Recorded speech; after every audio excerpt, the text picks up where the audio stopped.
पिछले 10 दिन से ही मुंबई शहर बारिश में डूबा हुआ था। जहां देखो वहां झमाझम बारिश हो रही थी और ऐसी बारिश जो रुकने का नाम ही नहीं ले रही थी। एक छोटी सी चौल जहां पर राधा अपने परिवार के साथ रहती थी।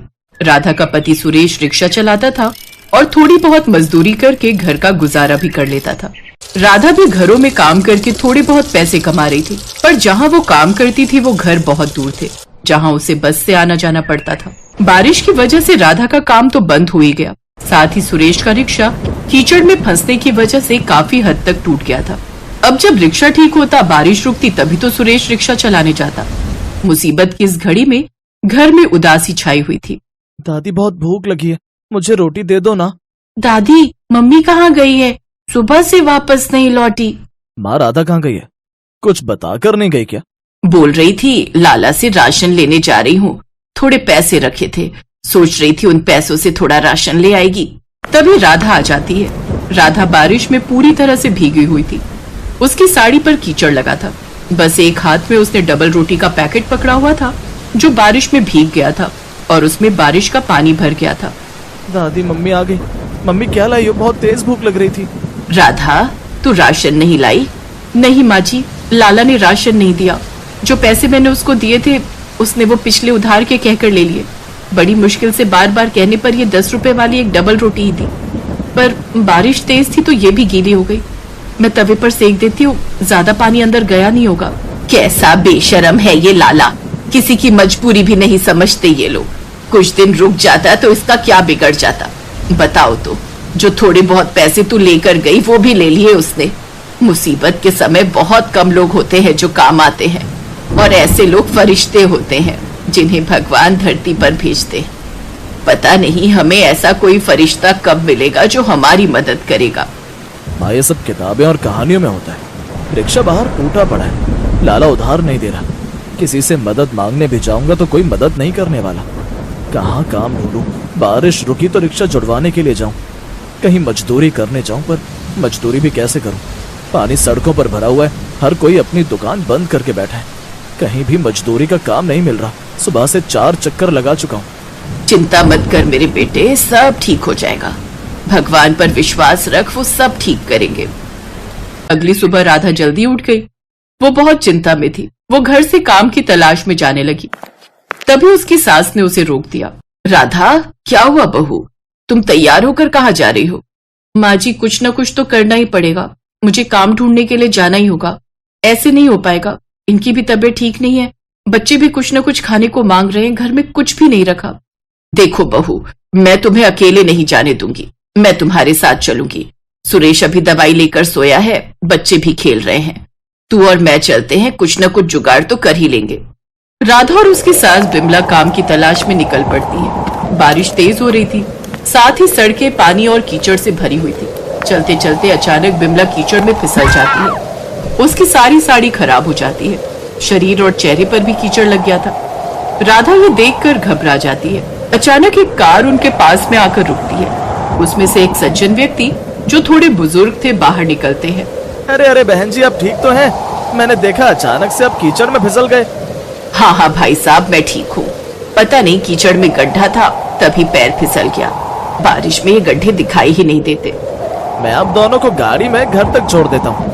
आओ बेटा, माताजी को लेकर गाड़ी में आ जाओ। बहुत बहुत धन्यवाद अंकल जी। अंकल, हमें घर तक छोड़ देंगे? भाई साहब, कीचड़ से आपकी गाड़ी खराब हो जाएगी, हम लोग चले जाएंगे। कैसी बातें करती हैं बहन जी? गाड़ी की कीमत किसी व्यक्ति से अधिक थोड़ी है, और इस हालत में आपकी मदद करना मेरा कर्तव्य है। उस व्यक्ति के कहने पर राधा और उसकी सास गाड़ी में बैठ जाते हैं। राधा और उसकी सास की बातें वो व्यक्ति ध्यान से सुन रहा था। बहू, अब क्या करेंगे? मेरी वजह से तुम्हें भी परेशानी हुई। हम दोनों घर से काम की तलाश में निकले थे और देखो मैं कीचड़ में गिर गई और हम कहीं काम भी नहीं ढूंढ पाए। अब घर में चूल्हा कैसे चलेगा? सुरेश की दवाई भी तो लानी होगी तुम्हें। हे भगवान, हमें ये दिन क्यों देखना पड़ रहा है? माँ जी, अब तो वैसे भी शाम होने वाली है। इस टाइम दोबारा कोई काम भी जाऊंगी ढूंढने तो वो भी नहीं मिलेगा। आज रात भी हमें भूखा ही सोना होगा। मोहनलाल नाम का वो व्यक्ति अब तक सब कुछ समझ चुका था। जब उसने राधा और उसकी सास को चौल में छोड़ा तो वो दंग रह गया कि राधा और उसकी सास बहुत गरीब हैं और एक टूटी हुई झोपड़पट्टी में रहती हैं। बहन जी, मैंने आप दोनों की बातें सुन ली हैं। वैसे तो मेरे साथ बहुत लोग काम करते हैं, पर पूड़ी आलू बनाने के लिए कोई अच्छा कारीगर नहीं मिल रहा। क्या आप दोनों पूड़ी आलू बना सकते हो? बारिश की वजह से कारीगर मिलना बहुत मुश्किल है। आप तो जानते ही हो, बारिश की वजह से बहुत परेशानियां चल रही हैं। लोग जगह जगह भंडारे करवा रहे हैं, इसीलिए मेरी कंपनी ऑर्डर पर खाना बनाकर भेजती है। मुझे भंडारे में बनाने के लिए रोजाना पूड़ी आलू बनवाने हैं। आप दोनों को काम मिल जाएगा और मेरा भी काम हो जाएगा। हाँ हाँ, क्यों नहीं अंकल जी, माँ जी और मैं पूड़ी आलू बना देंगे। हम तो वैसे भी काम ढूंढ रहे थे, अगर आप काम दे देंगे तो बहुत अच्छा रहेगा। तो ठीक है, मैं आपको ये एड्रेस दे रहा हूँ, आप यहाँ पहुंच जाना और वहाँ आपको और भी कारीगर मिल जाएंगे, वो आपको सब कुछ समझा देंगे। राधा और उसकी सास की थोड़ी चिंता दूर हो गई थी, अब उन्हें काम मिल गया था। राधा और बिमला दोनों मोहनलाल के बताए हुए पते पर पहुंचती हैं। राधा और उसकी सास बहुत ही बढ़िया आलू पूड़ी बनाकर तैयार करती हैं। उन दोनों के हाथ के बने हुए पूड़ी आलू सबको बहुत पसंद आए थे। मोहनलाल उन्हें मेहनत के पैसे देता है। देखिए बहन जी, आप दोनों ने बहुत मेहनत से आलू पूड़ी बनाए। मुझे आप दोनों का काम बहुत अच्छा लगा है, इसीलिए मैंने और मेरी टीम ने सोचा है कि जो भी खाना बनाने का काम आएगा उसमें आलू पूड़ी आप दोनों ही बनाएंगे। और अब आप दोनों चिंता मत करो, आप दोनों का काम सही हो जाएगा। और हाँ, सुरेश को बोलना, उसके लिए भी मेरे पास बहुत काम है, मैं उसे भी काम पर लगा लूंगा। आप तीनों मिलकर काम करना, फिर धीरे धीरे आपकी सारी आर्थिक समस्या दूर हो जाएगी। राधा और बिमला की खुशी का ठिकाना नहीं था। उनके साथ साथ सुरेश भी काम पर लग जाता है। मोहनलाल जी, आज तक मैं यही सोचता था कि भगवान के द्वारा भेजे फरिश्ते किस्से और कहानियों में होते हैं, पर आपके रूप में आज साक्षात हमने फरिश्ते को देखा है। सुरेश की आंखों में आंसू आ जाते हैं, साथ ही राधा और बिमला भी रो पड़ती हैं। अरे नहीं नहीं बेटा, सब भगवान ही करते हैं, मैं कोई फरिश्ता नहीं हूँ। मैं तो धरती पर बस अपना कर्म कर रहा हूँ। बस मेहनत करो, देखना भगवान तुम्हें और भी ऊंचाइयां देंगे। जीते रहो बेटा। उसके बाद से राधा और बिमला ने मोहनलाल के पास पूड़ी आलू बनाने का काम संभाल लिया और सुरेश भी मोहनलाल के पास काम पर लग गया। मेहनत का फल उन्हें मिल गया। कहते हैं, जब व्यक्ति में कुछ करने का दृढ़ निश्चय हो तो मौसम भी उसका कुछ नहीं बिगाड़ सकता, भले ही गर्मी, सर्दी या फिर भयंकर बारिश ही क्यों ना हो। एक बार की बात है, किशनपुर गांव में महेश नाम का व्यक्ति अपनी बीवी रमा, 6 साल की बेटी पिंकी और 8 महीने के बेटे बिट्टू के साथ रहता है। जिंदगी एक पल में कितनी बदल जाती है, इसका सबसे बड़ा उदाहरण है महेश। वो एक केमिकल फैक्ट्री में काम करता था। एक रात फैक्ट्री में ब्लास्ट हो गया, उसे गंभीर हालत में अस्पताल में भर्ती कराया गया। जैसे ही रमा को पता लगा, वो भागी भागी अस्पताल पहुंची। काफी गंभीर हालत है आपके पति की, हम अपनी तरफ से पूरी कोशिश कर रहे हैं, आप भगवान पर पूरा भरोसा रखिए। महेश बच तो गया, लेकिन इस हादसे में उसने अपना पैर भी खोया और अपनी नौकरी भी। घर में जो भी जमा पूंजी थी वो उसके इलाज में खर्च हो गई। पिछले 3 महीनों से वो बेरोजगार है। इन 3 महीनों में उसने नई नौकरी ढूंढने की बहुत कोशिश की, लेकिन एक अपाहिज को कोई भी नौकरी नहीं देना चाहता था।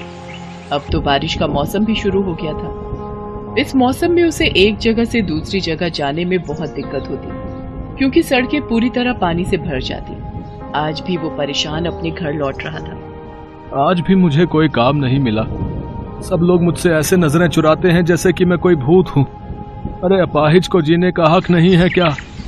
वो और उसका परिवार क्या भूखा मर जाए? महेश बार बार की असफलता से परेशान हो चुका था। उसका मकान मालिक 3 महीने का किराया वसूलने हर दूसरे दिन उसके घर आ जाता था, साथ ही घर खाली करवाने की धमकी भी देता था। कल शाम भी वो आखिरी चेतावनी देकर गया था। इधर घर में अनाज का एक भी दाना नहीं था। पिछले 2 दिन से पूरे परिवार ने कुछ भी नहीं खाया था।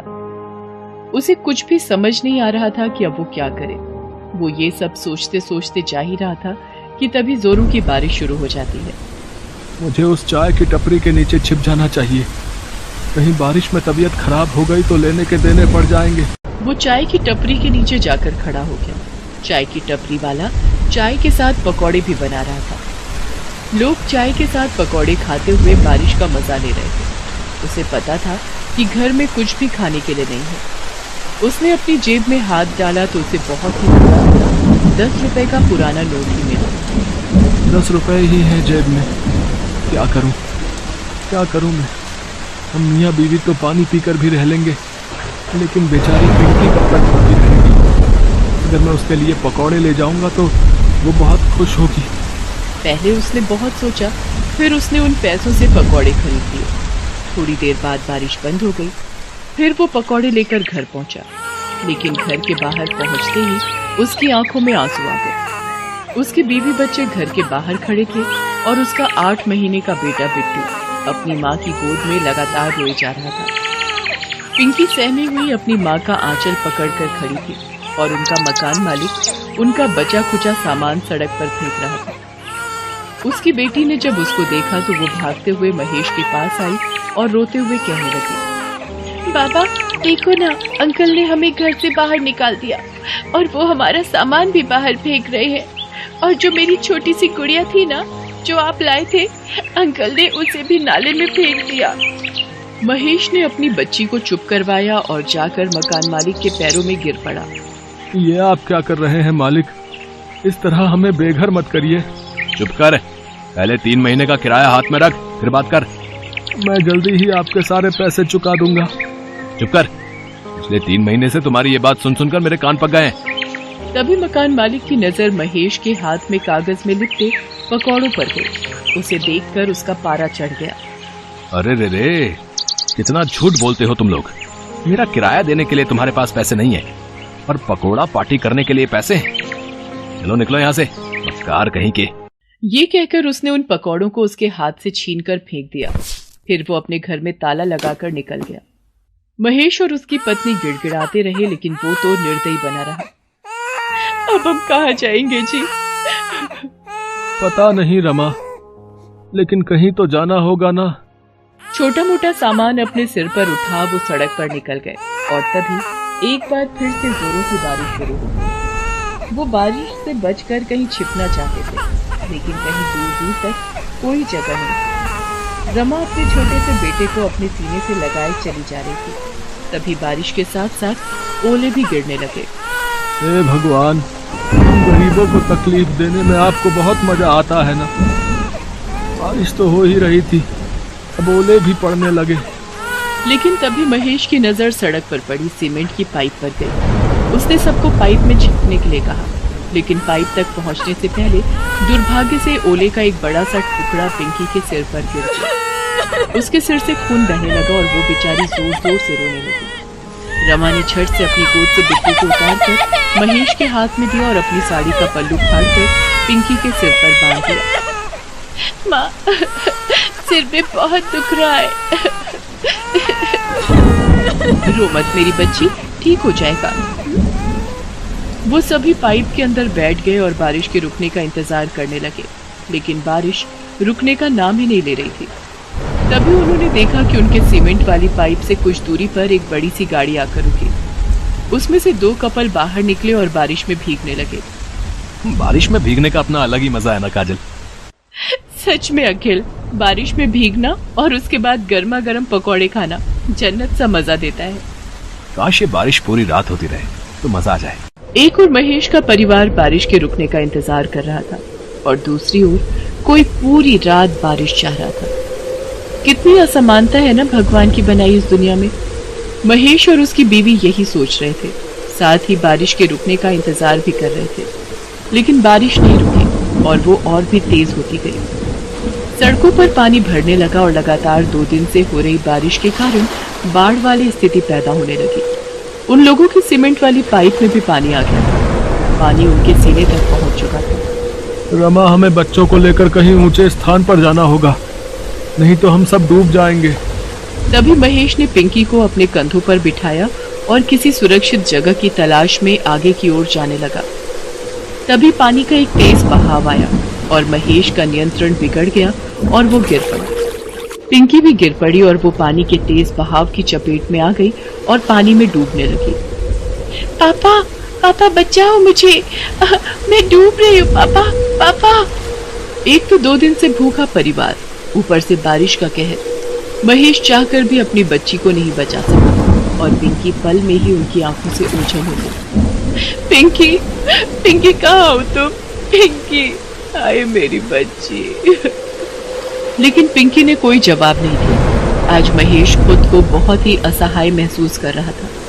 और एक असहाय पिता की तरह ऊपर आसमान की तरफ देखकर कहने लगा, भगवान तुम्हें जरा भी दया नहीं आती क्या हम गरीबों पर? पूरे पत्थर हो गए हो क्या? पहले तो मुझे अपाहिज कर दिया और फिर दाने दाने को मोहताज कर दिया, फिर सिर से छत भी छीन ली और अब मेरी बच्ची को भी ले गया। कान खोल कर सुन ले तू मेरे लिए भगवान नहीं, पत्थर है पत्थर। वे उस बाढ़ से किसी तरह बचने की कोशिश कर रहे थे, लेकिन उनके पैर जवाब दे चुके थे। भूखा शरीर अपनी ताकत खो चुका था, उनके पैर लड़खड़ा रहे थे और वो भी इस बाढ़ की चपेट में आकर डूबने लगे। हालांकि तब भी उन्होंने हाथ पैर मारे, लेकिन भूख ने उन्हें कमजोर बना दिया। दोनों एक दूसरे को पुकार तो रहे थे, लेकिन पानी के बहाव में वे पुकार अनसुनी हो रही थी। रमा, रमा, बिट्टू। लेकिन शायद मौत अभी उनके हाथ की रेखाओं में नहीं दिखी थी। तभी तो वो पानी में गिरकर बेहोश हो गए थे और बहे जा रहे थे। तभी बाढ़ राहत कार्य वालों की नजर उन पर पड़ी और वे उन्हें अपनी नाव में बचाकर राहत शिविर ले आए। इस बारिश में हम तीनों तो बच गए रमा, लेकिन इसने हमसे हमारी पिंकी को छीन लिया, हमसे छीन लिया रमा। वे दोनों एक दूसरे को पकड़कर रो रहे थे कि तभी एक नन्ही सी बच्ची, जिसके हाथों में बिस्किट और ब्रेड का पैकेट था, वो पैकेट उसको राहत शिविर वालों ने दिया था, उनके पास आई और पीछे से आकर बोलने लगी, बाबा, बाबा, क्यों रो रहे हैं आप लोगों को भी भूख लगी है ना? ये लीजिए ब्रेड खाइए, अंकल ने मुझे दी थी, मैं आप लोगों का ही इंतजार कर रही थी। वो आवाज पिंकी की थी। पिंकी को देखकर महेश और रमा फूट फूट कर रोने लगे। पिंकी को भी राहत कार्य वाले बचाकर शिविर में ले आए थे। अपनी बच्ची को जिंदा देखकर वो लोग ऊपर वाले को देखकर उसका शुक्रिया अदा करने लगे। पूरे 1 महीना वो लोग राहत शिविर में रहे। उसके बाद सरकार ने उन्हें कुछ पैसे मुआवजे के तौर पर दिए, जिससे वो नई जिंदगी की शुरुआत कर सके। आज महेश एक चाय पकौड़े की दुकान चलाता है। उसकी जिंदगी अब पहले से बेहतर हो गई है। बारिश ने परीक्षा तो ली उसकी, लेकिन उसी बारिश ने उसे फिर से अपने पैरों पर खड़े होने का मौका भी दे दिया।